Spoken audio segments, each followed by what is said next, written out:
Hello everyone, welcome back to our channel. जैसा कि हम लगातार KBS PRT टीयर 2 की प्रिपरेशन कर रहे हैं, तो आप सभी लोगों को पता होगा एक बात कि देखिए इसका जो भी सिलेबस है, इसका सिलेबस वगैरह की वीडियो बन चुकी हैं। अब देखिए इसके प्रीवियस ईयर बहुत इंपॉर्टेंट हो जाते हैं। देखिए जितने भी क्वेश्चंस आपको देखने को मिल रहे हैं उसमें आपको देखने को मिलेगा कि प्रीवियस ईयर का ही सिलेबस है लगभग। तो कुछ इंपॉर्टेंट प्रीवियस ईयर है। 23 फरवरी 2023 को शिफ्ट 1 में ये क्वेश्चन पेपर आया था। तो हम देख सकते हैं इसके क्वेश्चन इंग्लिश के कुछ। जैसे कि पहला क्वेश्चन है हैंड टू हैंड फाइटिंग। अब देखिए पार्ट्स ऑफ स्पीच को लेके पूरा एक आपने देखा होगा, पूरा एक सेक्शन है सिलेबस में। तो यहाँ पे ये पूछा गया है फाइटिंग क्या है। आप लोगों को ये बताना है फाइटिंग क्या है, क्या डिनोट कर रहा है। तो आप लोगों को दिख रहा होगा कि ये एक्शन की तो बात यहाँ पे हो नहीं रही है, तो वर्ब तो हो नहीं सकता। ठीक है, बर्फ तो ये हो नहीं सकता जब एक्शन की बात नहीं हो रही है। अब यहाँ पे क्या हो रहा है, हैंड टू हैंड फाइटिंग, किसी चीज़ की बात कर रहा है, तो ऐसा लग रहा है ये नाउन होना चाहिए यहाँ पे। तो सही आंसर क्या हो जाएगा, नाउन। तो नाउन यहाँ पे इसका सही आंसर हो जाएगा। ये क्वेश्चन आपका कन्फ्यूजन में आ सकता है। अब देखिए एक डायरेक्ट इनडायरेक्ट स्पीच का क्वेश्चन है, वो मैं आपको दिखा देता हूँ।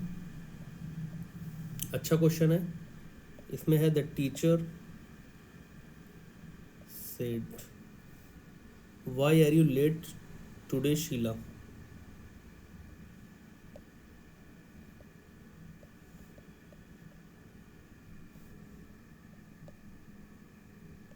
ठीक है, अब यहाँ पे कंफ्यूजन क्या हो सकता है। देखिए इसका सबको आता है कि इसका कैसे बनना है। The teacher asked why Sheela was late that day. ठीक है, ये सबको पता है, इस तरीके से बन जाएगा। तो आपको इसका आंसर पता होगा, द टीचर आस्क्ड शीला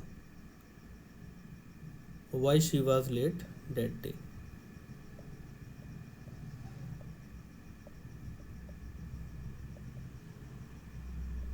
इसमें देखिए आपको एक बात याद रखनी है, यहाँ पे कंफ्यूज किया गया था। आस्क की जगह इंक्वायर्ड एक ऑप्शन में दे रखा था, तो और एग्जैक्ट यही सेम है। तो आप बताइए क्या ये इंक्वायर्ड वाला ऑप्शन सही हो जाएगा? नहीं हो सकता, बिकॉज इंक्वायर्ड वाले ऑप्शन में आपका प्रीपोजिशन का होना ज़रूरी है। जैसे कि इंक्वायर्ड ऑफ, इंक्वायर्ड अबाउट, तो ये प्रीपोजिशन लेता ही लेता है। तो ये आपका करेक्ट नहीं हो सकता यहाँ पे, इसीलिए ये रीज़न है इसके करेक्ट ना होने का। अब आप यहाँ पे एक फॉर्मेट और याद रखिएगा कि ये मत समझिएगा ये क्वेश्चन वाला चीज़ है, why she was late today. तो यहाँ पे कई बार कंफ्यूज करने के लिए वास को पहले दे देगा और शी को बाद में दे देगा, तो कई बार इस तरीके का भी एरर आ जाता है। तो वो आप ध्यान रखिएगा। KBS में मैंने देखा है प्रीवियस ईयर में इस तरीके भी एरर कई बार आए हुए हैं, तो वो आपको याद रखने हैं। तो यहाँ पे आप याद रखिएगा, अगर इस तरीके का क्वेश्चन बनता है तो वो भी आपका आंसर नहीं होगा। ठीक है, अब एक क्वेश्चन और देखते हैं जो कि इम्पोर्टेंट है, जिसमें आपके गलत होने के चांसेस हो सकते हैं। Have either of you saw my book. अब ये क्वेश्चन तो इजी है, आप लोगों को लग रहा होगा ये क्वेश्चन क्यों डिस्कस कर रहे हैं सर, ये क्वेश्चन तो काफ़ी इजी लग रहा है देखने में। बट यहाँ पे ट्विस्ट ये है, आप लोगों को कन्फ्यूज़न हो सकता है कि आइदर ऑफ जैसा कोई सब्जेक्ट होता है क्या। मतलब यू आपको सब्जेक्ट यहाँ पे दिख रहा है, have either of saw my book, वैसे ये प्रेजेंट परफेक्ट टेंस है, ये हमें दिखाई दे रहा है, बट यहाँ पे हमें क्लियर नहीं हो पाएगा। तो मैं आपको बता दूं, देखिए आपने कई सेंटेंसेस देखे होंगे आइदर ऑफ से, जैसे कि either of you has done it, इस तरीके का भी एरर आता है। Either of you have done it,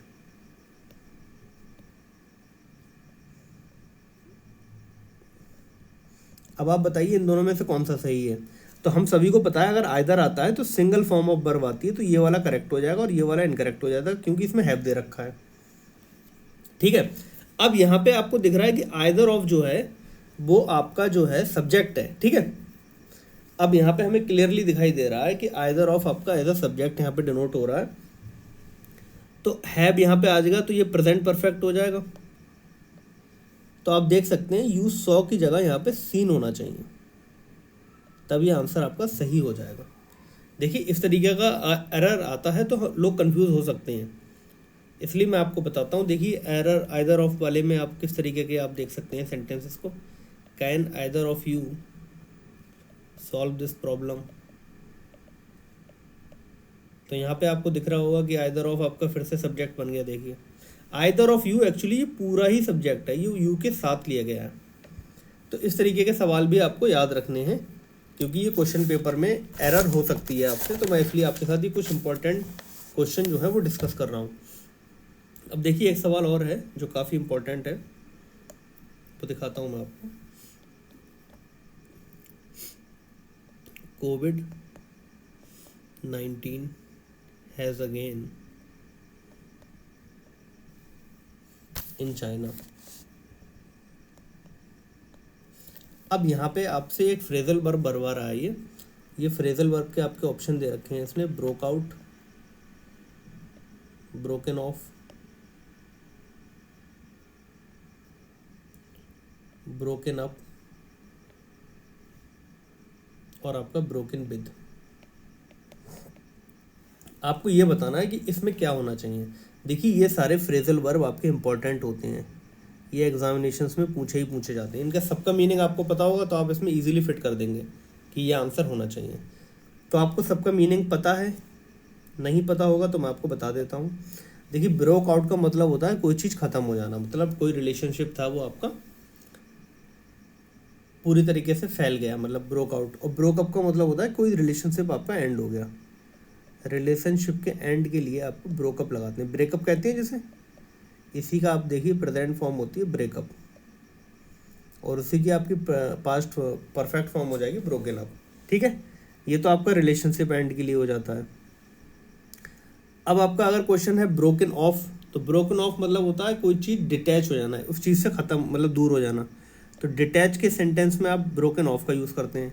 broke out का मतलब होता है आउट ब्रेक, कोई चीज़ बहुत बुरी तरीके से फैल जाना।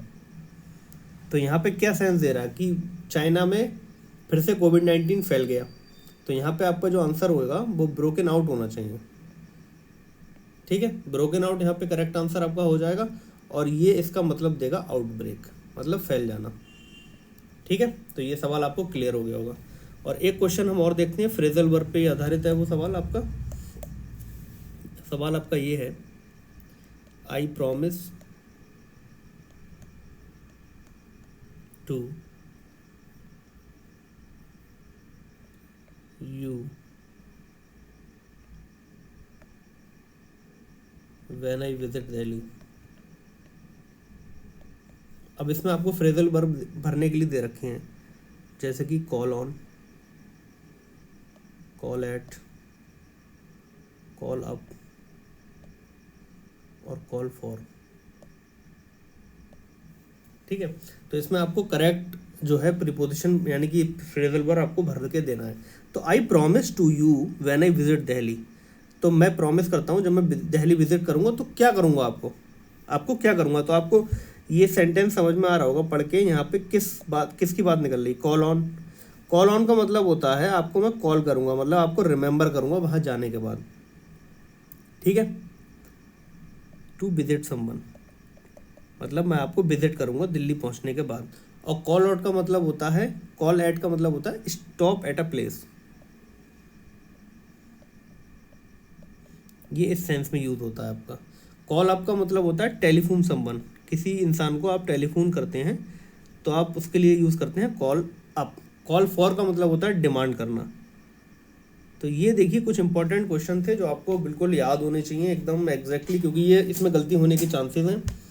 और देखिए एक आपका पैसेज था, उसमें वो पैसेज तो आप पूरा सॉल्व कर सकते हैं, लेकिन उसमें एक वर्ड है वेनेजिन, ये एक इम्पॉर्टेंट वर्ड हो जाएगा जिसका मीनिंग होता है आपका जेंटल या काइंड।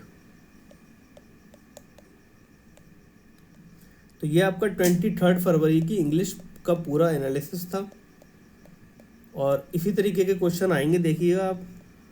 और थैंक यू, और इसी तरीके की वीडियो आपको लगातार मिलती रहेंगी। Thank you very much.